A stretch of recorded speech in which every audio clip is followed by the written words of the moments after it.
Welcome to Your Intended Message, the perfect place for leaders and promising professionals who want to convey the intended message for greater success. Every week, we interview experts who can help you communicate more effectively, whether that's one-to-one, one-to-few, or one-to-many. And perhaps the most important conversation, one-to-self. I'm your host, George Torok. My guest today is Jeff Blackman. Here's 3 facts that I think you should know about Jeff. 1, he is a speaker, an author, a success coach, and a lawyer. We won't make any lawyer jokes today, Jeff. 2, he is a talk show host, and as a talk show host, some of the people he's interviewed include Oprah Winfrey, Ted Koppel, and Jerry Seinfeld. The one thing, of course, he's never done is he's never had the pleasure that I have of interviewing Jeff Blackman. And the third fact about Jeff is as a child, he was a guitarist in a band of 13-year-olds, and they called themselves Rated X. On top of that, we know he's a fan of lost causes. He's a Chicago Cubs fan. Jeff Blackman, welcome to Your Intended Message. Hey, thanks a bunch, George. It was a long time for my beloved Cubbies between 1908 to 2016, but after 108 years of suffering, hey, we finally got ourselves a World Series championship. And you also make an assumption that I've never interviewed myself. I actually talk to myself on a regular basis, George, but that just confuses my wife and children. I have that same affliction. There I am, Georgie Porgy's talking to himself. Hey, if you and I ever run out of our guests, we've got each other, so. You bet. and holding out for the Cubs, there's persistence. And persistence and consistency is one of the aspects that I believe you emphasize in how people should communicate their message, how they should try to get their message across. Where have you seen that work for you? Where have you seen that happen? How have you helped your clients with that? Well, one of the interesting things about practice and preparation is that it actually drives prosperity and profit. So I really work with my clients on an ongoing basis with the significance of intelligent, valuable repetition. And I tell them that repetition and reinforcement is what eventually drives internalization. And internalization is what drives execution. So we have just begun the NFL season. So I love also watching Canadian football because it's so wide open. So whether it's Canadian football or whether it's football here in the States, here's the key thing they have in common. We always hear this word, and that is reps. We talk about during training camp of reps for the quarterback, for the running backs, for the offensive or defensive line, for the wide receivers, George. It's no different in business.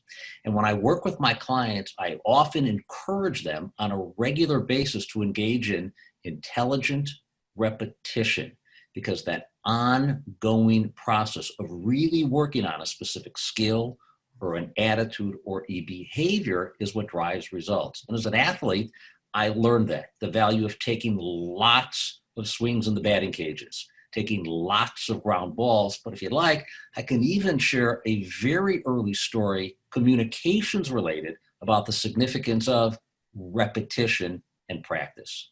Please tell us.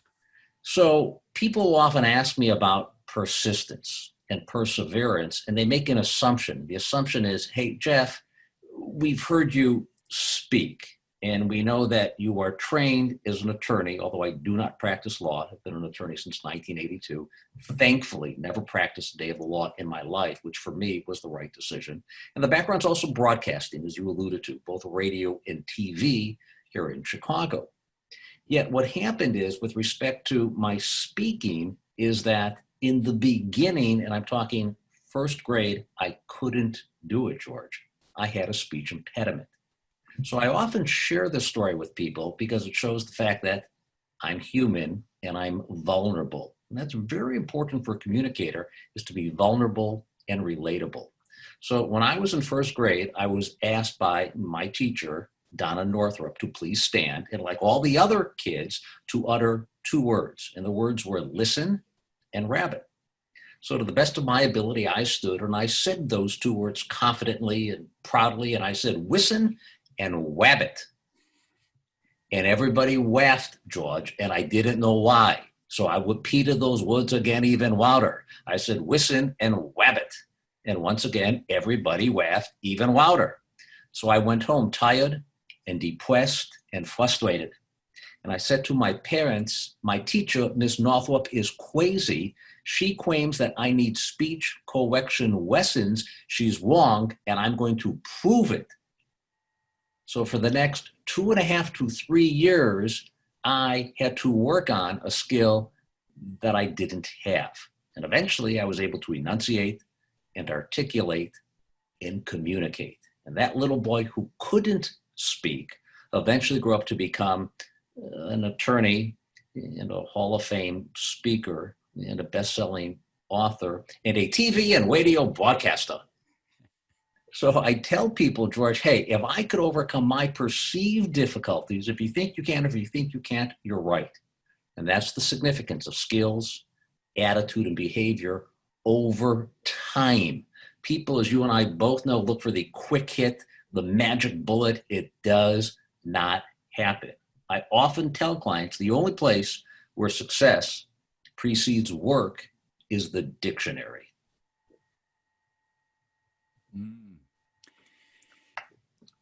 That must have been painful for you as a grade 1 student. When you're speaking today, do memories of that pain come back to you? Well, what's interesting is that looking back on it, and even at the time, it was never a painful experience. Now, here's why. It was positioned so that it was an opportunity to excel at something. And Donna Northrup, my first grade teacher, knew that I had natural communication skills at a very young age, but she knew I had to overcome this obstacle. So here's what it enabled me to do. The campus that I grew up on is the Lincolnwood community. So Lincolnwood is a northern suburb of Chicago. It literally shares a common border. We are the first suburb north. So that's where I grew up as a child. So we had all the campuses for kindergarten through second grade, one building. Third grade through fifth grade, another building. Then sixth through eighth grade, another building. Those 3 buildings were on this large campus. So I got to leave for my first grade class with my best friend, Mark Liss, to this day, still my best mate. We went through grammar school, high school, college, law school together, traveled Europe, best man at my wedding, and he does all my intellectual property work. Mark and I would leave class, go to the other building for the 3rd through 5th graders, and we got to escape 3 times a week. And then we'd return. So it was really an opportunity to do something that was enjoyable. So I never really looked at it as a painful experience. Now, Donna Northrup passed away several years ago, but I've always stayed in touch with her. And I actually went with Donna to a Chicago Cubs game. It's one of the most memorable moments in my life was to spend that time with who I call this gorgeous redhead. And a story about Donna and I actually appears at our website. So Donna changed my life in a positive way. And I actually acknowledge her in one of my books, Peak Your Profits, in the 1st edition. Now it's the 5th edition, because Donna really changed my life because she believed in me. And belief is also very important, as you well know, George, to be an effective communicator. And it starts with self-belief. So for me, it really wasn't painful. It was enjoyable because it's something that I loved at an early age. And it really shaped my entire career. And I had no idea until someone who was interviewing me asked me about that. So they said that one experience really set in motion your career. And I went, yeah, how come I never thought of that until you asked me the question? So for me, not painful, actually significant, meaningful, and memorable. Jeff, there's a powerful example of how a teacher, how a person in your life can have a tremendous effect on the students in the class. Absolutely. And because I wonder how many people remember the name of their first grade teacher, but yet you remember because she had such an impact. And who would think that grade one could be so pivotal in your life? But obviously clearly it was. Now, as a child, I understand you experienced other communication joys and challenges. One of them has something to do with a concert. You were a guitarist. One of them has something to do with a concert that you attended in Chicago. Tell us about that. So I'll tell you a very quick story because it actually has got a communications message about an intended message at the end of the story. All right, so let's turn back the hands of time, George. So imagine, if you will, it's 1964. In 1964, I am 8. My older sister, Linda, is 12. My parents drop us off at the Chicago Amphitheater, south side of Chicago. They drop us off at 7 p.m. and say they will pick us up 4 hours later at 11 p.m. Let me repeat, George. I am 8. My sister is 12. Parents drop us off at 7, will pick us up at 11, 4 hours later. Today, my parents would still actually be in jail for child abandonment. But this is the 1960s. Who were my sister and I going to see? 4 guys from Liverpool, the Beatles. So my sister Linda and I actually saw the Beatles perform in Chicago in 1964. Let's skip ahead to 1978. In 1978, Mark Liss, who I alluded to earlier, who I went to speech correction lessons with, Mark and I, best buddies, we are now traveling Europe. 8 weeks, $22 a day. We find ourselves, George, in the south of France, in Monaco, at the Loews Casino. I turned to Mark and another guy who we were traveling with at the time, who we just met in Europe, but he tagged along with us, a guy by the name of Cosmo Andy. Not his real name, the name that we gave him. I cannot tell you what his real name is. I've got no clue. But he was Cosmo Andy. So I turned to Cosmo Andy and I turned to Mark and I said, hey, you see that dude who's sitting at the bar? They go, yeah. I said, that's Ringo Starr.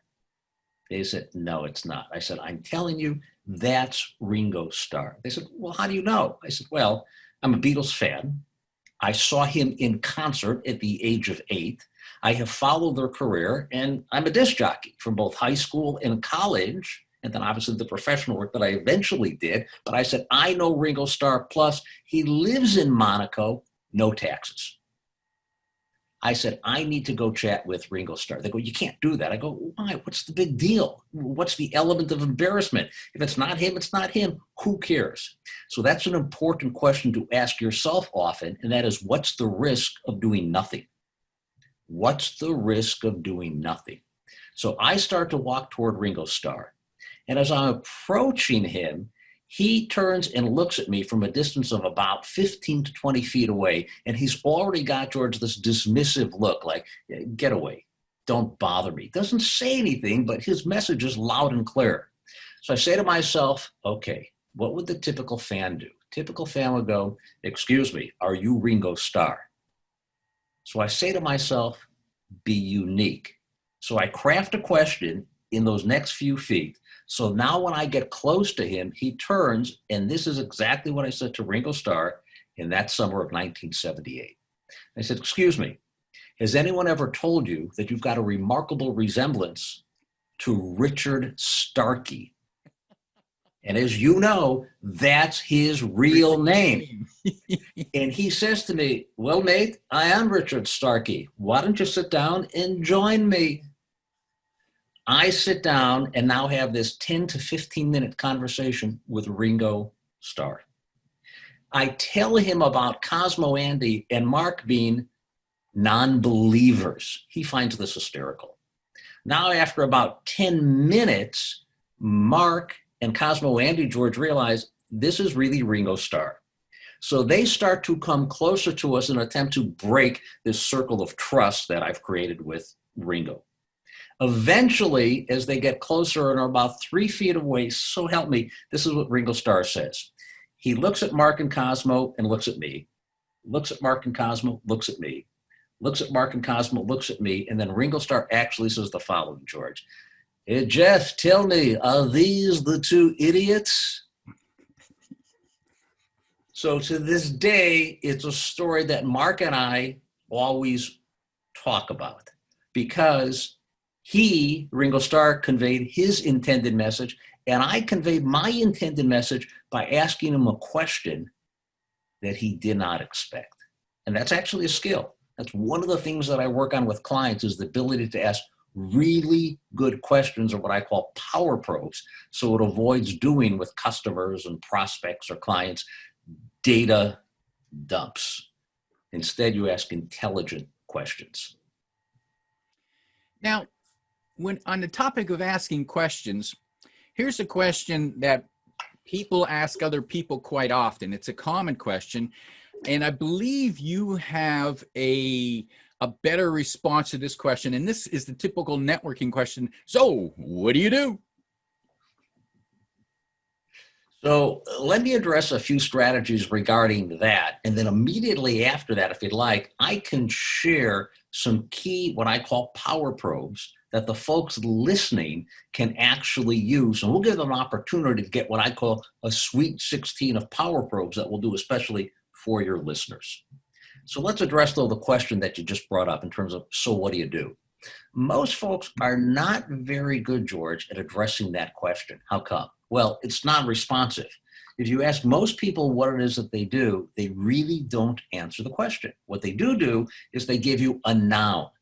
They give you a title. So what do? I am a CEO, business owner, president, account executive. I'm in industrial supplies, or whatever it is. So they really give you what I call the is, they don't give you the does.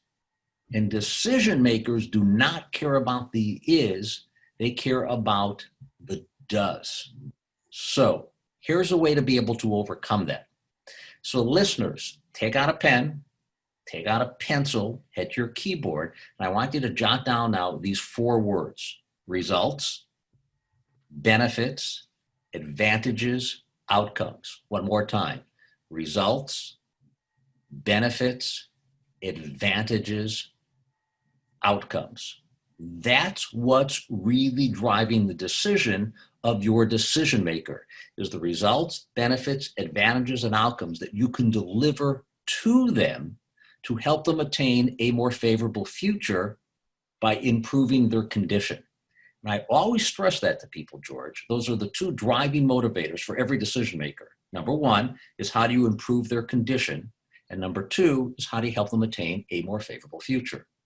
So once you've jotted down results, benefits, advantages, and outcomes, now quickly, don't take 10 minutes, take about the next 90 seconds and get down. Now it's cool to do a data dump. Get down as many results, benefits, advantages, and outcomes that you, your products, your services, your team, your company can deliver to decision makers and decision influencers, customers, clients, or prospects. That's what people really want to know. And I can give you an example, or examples if you like. Go ahead. So when folks used to ask me years ago, and I'm talking about decades now, so Jeff, what do you do? Here's what I used to say, George. I am a speaker.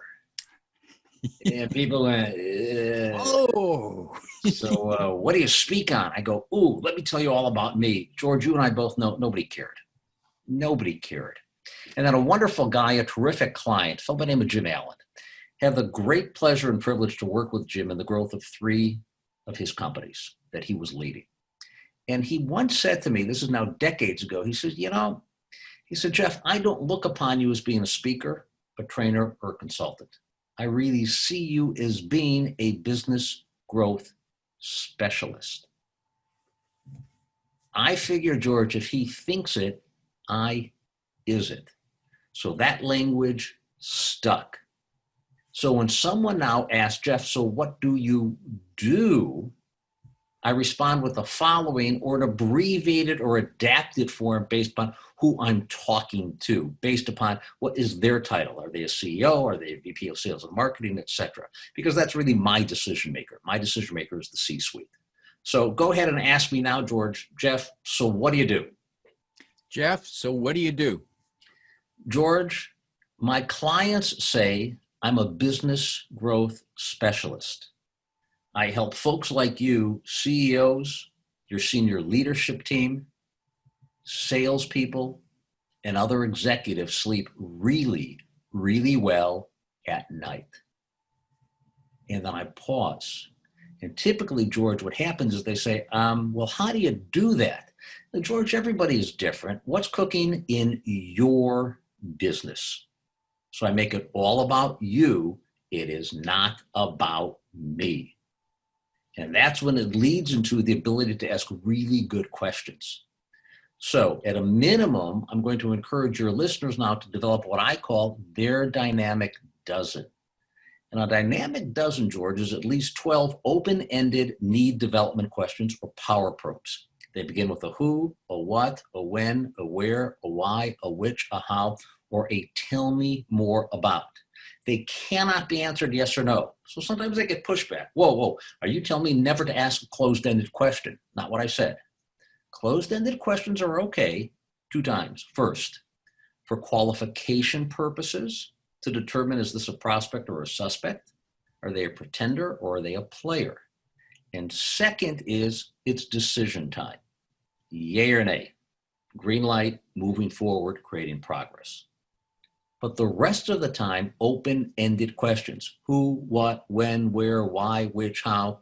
Tell me more about. I'll give you samples and give your listeners samples of questions. And I've got hundreds of them, but here are just a few. Hey, George, tell me more about some of the challenges that you're currently confronting. What will you value most in our relationship? What do your customers especially appreciate about you and your people? Hey, George, when it comes to skills, attitudes, and behaviors with your team, what are they not doing that you wish they were doing? Conservatively, as a result of your folks not being able to, and we fill in the blank, George, based upon what they want to, but let's say conservatively, based upon your folks not being able to sell or market or serve or negotiate as well as you'd like them to conservatively, what do you think you're losing on an annual basis?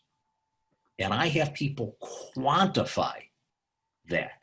So recently I had 3 leaders all quantify dollar ranges from 3 million up to 20 million that they felt they were losing on an annual basis. Now, the reason that I asked that question is when I eventually come back with a decision or a strategy or multiple strategies or solutions that will help them generate those dollars. And if my solutions are somewhat less than 3 million to $20 million, then I became a no-brainer. Now, here's why the questions are so important. They create high levels of trust. And when trust is high, George, what's low? Fear. Let me repeat that. When trust is high, what's low? Fear. That's how you create this collaborative relationship to be a partner, not a vendor. And I tell folks that partners are invaluable, vendors are expendable. So if your listeners, if your viewers would like to get key questions, we'll give them what we call a Sweet 16. Here's all they need to do. Simply send an email to Cheryl, that's Sheryl, Sheryl at jeffblackman.com, my first and last name. Cheryl at Jeff, Jeff, Blackman, black like the color, man.com.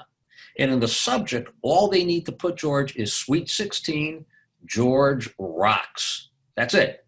Sweet 16, George rocks. Will know exactly how they found out. They watched this video, they heard the podcast, and we will send them this Sweet 16 of questions that others have found incredibly helpful and very valuable. Not my opinion, my experience. Now, let me allude to the language that I just used. I said, not my opinion, my experience. My recommendation is you and I both know words matter. Being trained as an attorney, I discovered that one word change really changes things.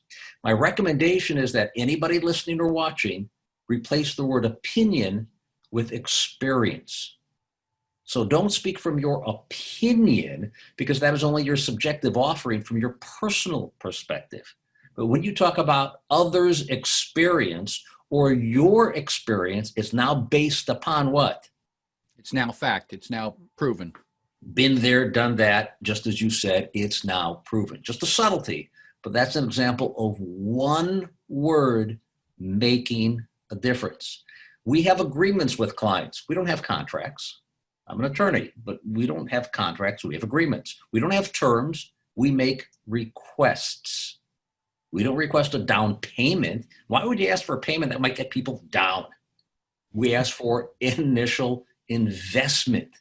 We don't have products. We have business growth tools. Is it a euphemism? Yes, but it's far better language. So these are the kinds of things that I think about, and then I coach my clients, whether I'm working with a team or one-to-one. Think about this language. It really matters. It conveys your intended message.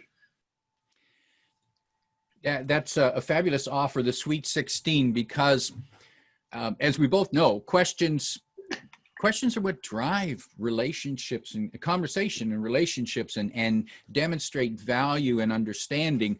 And yet so many people don't put enough thought into the types of questions they ask. Hey, are you Ringo versus has anyone told you you bear striking resemblance to Richard Starkey? That's a fabulous insight right there, just to be different. Now, when it comes to questions and word choice, how can those techniques be applied to communicate more effectively with C-level decision makers? C-level decision makers are interesting. So over 38 years of being in business, I've had the great privilege and opportunity to work with all kinds of folks. And that's one of the things people say to me is, Jeff, you have the ability to relate to someone who's on the front line or somebody who's in the boardroom. I've discovered, you've discovered, we've both been around a while, folks are just folks. So therefore, they really want to establish something that's relatable as opposed to placing someone on a pedestal. But they're commonalities. So there are certain commonalities that I discovered among CEOs. And this is true whether I'm working with a CEO and they might have sales of less than $1 million. They could be in the $5 to $30 million range. They could be in the $100 million range. And I've worked with publicly traded companies and they've got billions in terms of their revenue. Doesn't matter. The commonalities are the same. So let me share with your listeners and your viewers some commonalities. I've created a list of 35, but I'll share with you some key ones. So some of the key ones are meaning CEOs like to talk about their vision for the future. So with a new client, that's one of the questions that I simply asked him, and we were good for 10 to 15 minutes. Plain and simple, tell me about your vision for the future. So CEOs like to talk about their vision, what they dream about, what they anticipate into the future. And they will always devote time, effort, and energy that helps them either maximize gain or minimize loss. They're interested in terms of how they can drive revenue as well as protect market share, reduce expenses, etc. So they like to talk about growth, profitability, opportunity. They detest know-it-alls. They detest surprises. They really respect honest, direct feedback. When I work with a C-class, or for that matter, anyone who I'm coaching, I'll often ask them this question. How would you like me to communicate? Do you want me to be honest or diplomatic? They always say the same thing, George, be honest. Now, I'm always direct, I'm always honest, but I never use that language. So I never say, let me be honest. To tell the truth, honestly, let me be frank. Absurd. If you are always those things, as you well know, you don't need to state it. And one of the greatest compliments that I ever got, George, was years ago from a financial services client. And I worked with him and his folks for years because they had me on retainer for multiple years. And he said to me, you know, Blackman, one of the things that I really value in our relationship is the fact that you never protect your butt and you never kiss mine. So he knew that I would always give it to him straight. There's a tendency for people to acquiesce and appease. And I let my clients know, If it's not in your best interest, I'm pushing back. I am going to challenge you. However, it's a two-way street. It's not unilateral. If I say something that you want to disagree with, push back, challenge me. That's what really creates opportunity for the future. And they love it because they're not going to necessarily get that from their people. Their people are in cover your butt mode as opposed to, let me give it to you direct and honest. They're fearful. I'm not fearful. I will only do what's in the best interest of a client. If I don't think it's in their best interest, even if they want to pay me, I tell them, I won't do it. This will not serve you well. We'll give you all the money up front. Sorry, will not do it. And they actually appreciate that direct candor. They appreciate that honest approach. So those are just a few of the things that those in the C-suite really respect and they really value. It's unusual for one when one speaks to a CEO, a C-suite individual, for the person speaking not to be worried about covering their butt or kissing the others, and yet it's important to not do those things. And that's important for us to establish a peer relationship, not superior, inferior. So we've got to be collaborative. And they've got to understand my only singular focus is what's in their best interest. And thankfully, I've been blessed to have terrific relationships with all different types of C-class leaders because they know that's the nature of our relationship, because it will always be based upon honesty, candor, and trust. When those are high, fear is low. Jeff, tell us about your latest book, Peak Your Profit. This is now the fifth edition of the book. It's one of many books you've written, but it's the most recent published one. What are the insights that people will gain from this book? Well, let me give you my experience based upon clients' experience, because that's what really matters. What really matters is how the book and the strategies have helped others. And I'm going to point out to listeners, notice the use of Jeff, how he just talked about his experience and his client's experience.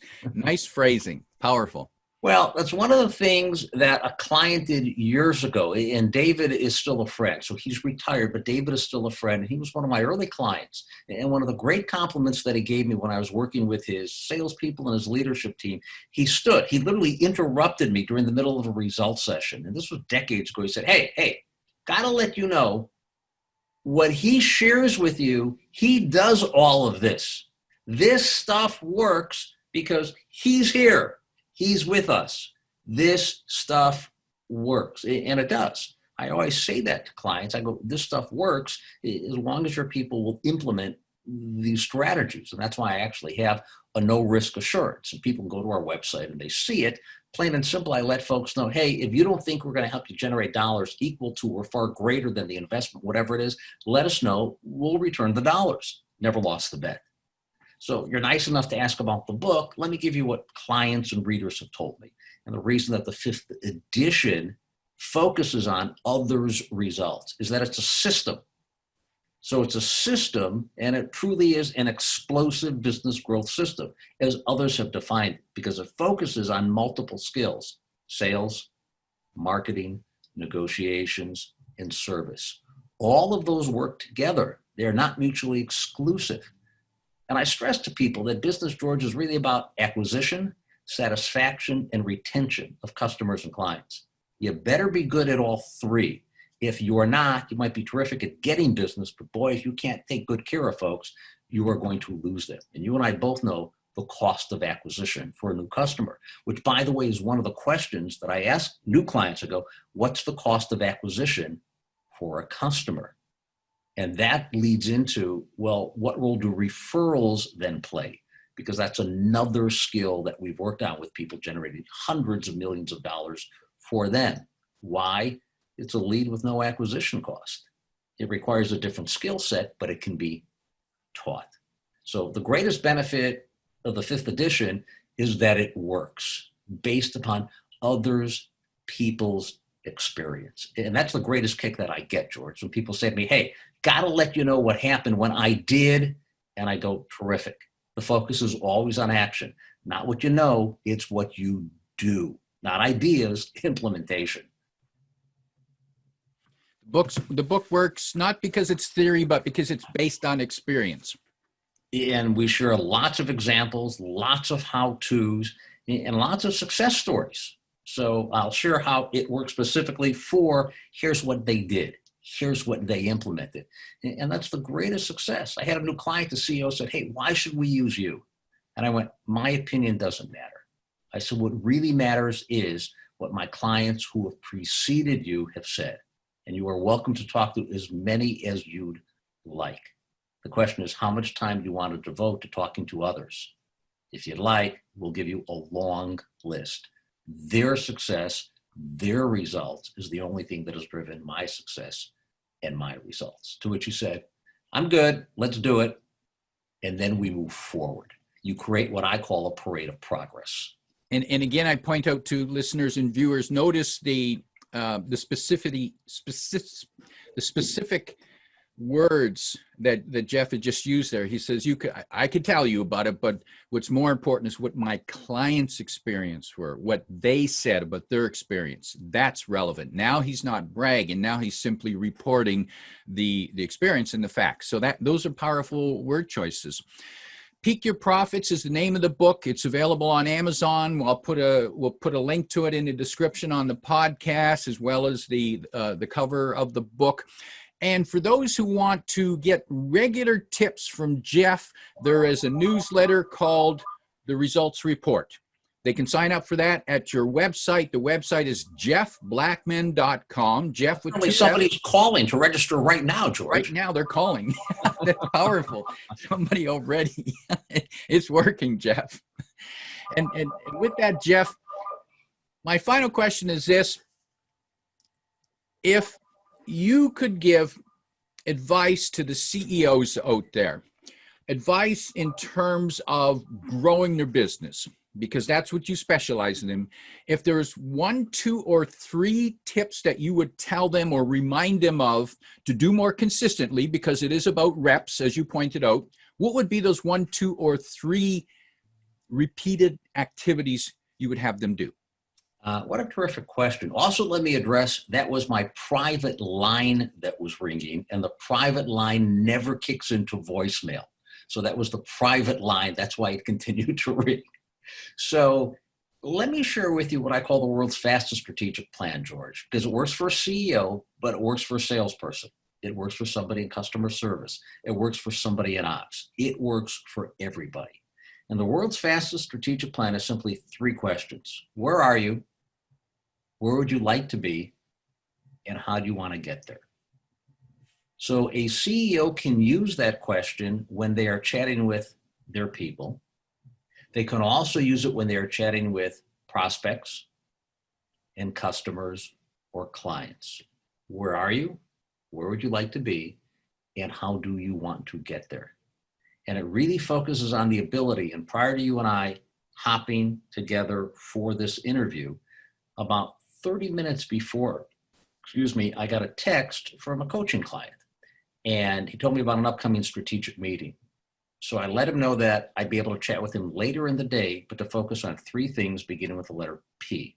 And they really work around this umbrella of where are you, where would you like to be, and how would you like to get there? I said, 1, know your purpose for every call that you make. Number 2, know your power probes, the questions that you intend to ask before you make the call. And number 3, know what your desired outcome is so you can keep things moving forward, meaning progress. So it's about purpose, it's about power probes, and it's about progress. Most people, I'm going to flap my wings now, most people wing it. They do not prepare. So it really brings us full circle now. And the full circle is that it focuses on the significance of preparation. Most people wing it, George. And when something is wung, that's my made up word. When something is wung, it might soar, but there's a greater likelihood it's going to crash and burn. So CEOs, salespeople, leaders, managers, what they really need to do is discover, how do I improve one's condition? How do I help them attain a more favorable future, internal or external? That happens by asking really good questions, taking the time to listen, show a sincere interest in another human being, help them convert their fear to faith. And that's what really drives results for the short term and for the long term.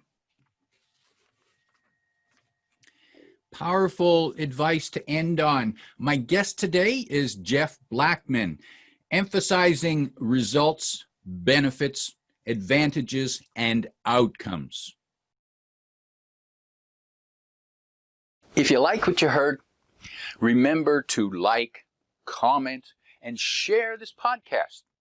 Come back every week for more practical insights to help you convey your intended message. I'm your host, George Torok.